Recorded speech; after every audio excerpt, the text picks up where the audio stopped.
Magandang hapon sa lahat. Ulan pa rin guys, no? Kakatapos lang po umulan. Tumila na. Naparito tayo dahil po napakaraming mga taong gustong malaman po sa kaibigan po natin din tungkol po sa kalagayan ni Ma'am Sara. Kung ito po ba ay makukulong.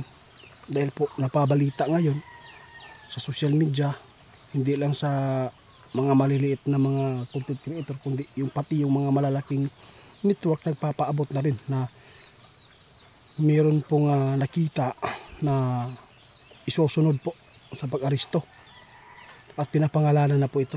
Kaya marami nagtatanong kung si Ma'am Sara Duterte po ba ay makukulong po ba doon sa Netherlands na tulad sa kanyang tatay. Kaya gusto po nilang malaman sa ating kaibigan. Kaya naparito tayo. Subukan natin kausapin ating mga kaibigan. Baka nandito sila. Kaibigan. Magandang hapon. Salamat sa inyong support. Dahil po kapag ako ay tumatawag, nandito kayo kaagad. Oo, gusto kong malaman. Para maipaabot natin sa lahat. Dahil napakarami yung nag-request sa atin. Gusto po nilang malaman kung totoo po ba na madala ba yun si Sara Duterte dito sa Netherlands? Maaresto ba? Ano po ba ang inyong tugon dito? Kung meron kayong mga impormasyon na maibigay, ibibigay po natin.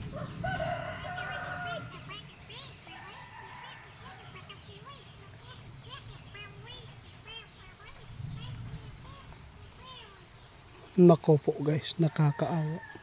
Sa totoo lang, no? Yung napabalita ngayon, sabi ng ating kaibigan na arestuhin pati si Bato, Bongo, no?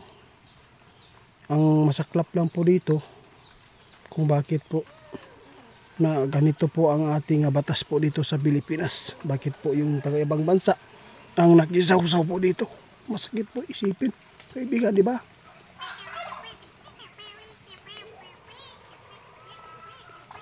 Sabi ng ating kaibigan, idasal po ninyo na sana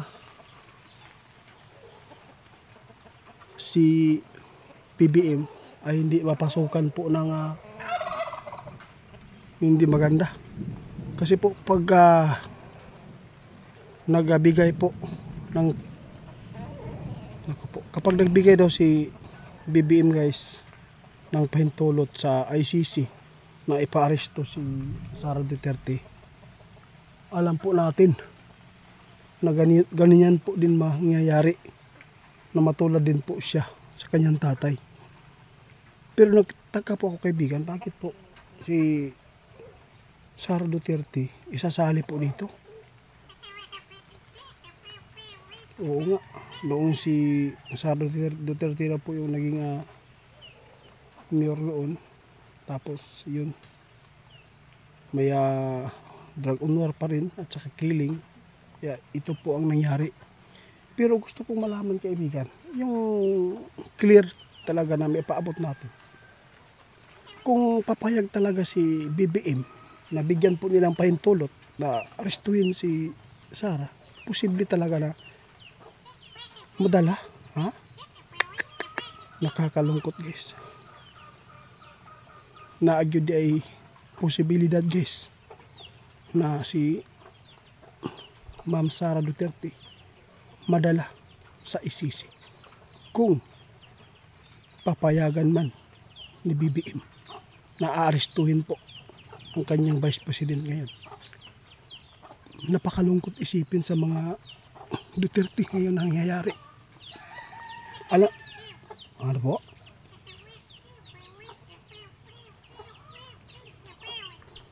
Alam po natin daw guys, sabi ng ating kaibigan, na ganyang mangyayari.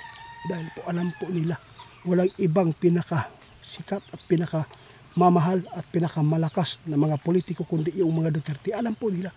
Ang problema lang po dito, kahit hindi papayag si BBM, kung yung nakapaligid sa kanya, tulad nila Trillanes, yung kasamaan po nila na nagdiin sa mga Duterte, kung sila po ang mag-uutos, magagatong po sa ating presidente, sigurado naman po na ganyan po mangyayari po kay Ma'am Sara Duterte.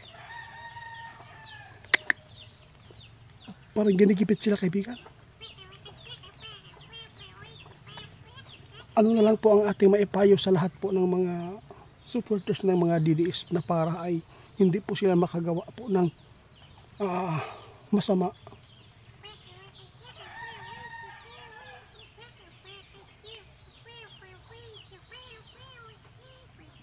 Sabi ng ating kaibigan, siya po ay nagbabala sa lahat ng mga nagsuporta sa mga Duterte. Huwag kayong magpapadaig ng lungkot, problema, kung ano man po ang gusto ng mga kalaban. Kasi po, kung gagawa kayo ng kasamaan, kayo rin ang magsisisi sa huli dahil po mapapabagsak. Kayo po ang makapagbigay po ng pagpapabagsak po sa ating Vice President. Kasi po, kapag nagtugon kayo sa inyong hinanakit, magkaroon kayo ng kasamahan na mag-aakit po sa kasamahan, tapos magdi-declare kayo ng tulad po ng People's Power, kudita. Kung gagawin po niyo yan, na grabe kaibigan, sana po hindi ito mangyari, no? Ito po ang sinasabi natin kaibigan guys. Kung magpapadala kayo sa inyong bugso ng inyong damdamin, kapag kayo ay maggawa ng mga grupo-grupo para lang makalikom kayo ng tao, para mag-declare ng people power at saka anuman po yung makapagbigay po ng hindi maganda, sigurado wala nang eleksyon pa na magaganap sa Pilipinas. Mag-i-extend po ng 20 years ang ating presidente. Sino po yung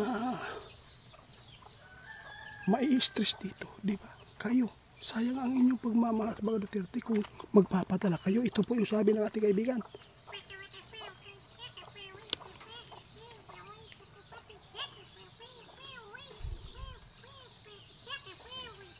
Tandaan ninyo, sabi ng ating kaibigan, walang mabuting ibubunga kung magpapadaig kayo ng galit sa inyong damdamin. Isipin nyo mabuti, 3 taon na lang magkakaroon na tayo ng bagong presidente. Advice lang natin ang problema dito guys, kung payagan man ni presidente na paaresto si Sara Duterte dito sa ICC, sigurado madala yun siya guys. Pero kung hindi siya magpapadala, no, kaya ipagdasal natin na sana hindi mangyari. Sana po hindi payagan ni BBM ang ICC na pumasok dito para dalhin si Sara. Kaya abangan na lang natin guys kung anong mangyayari. Alam natin magpapatuloy pa rin ngayon ang pagpapabagsak nila sa mga Duterte. Dasal na lang po ang ating kailangan.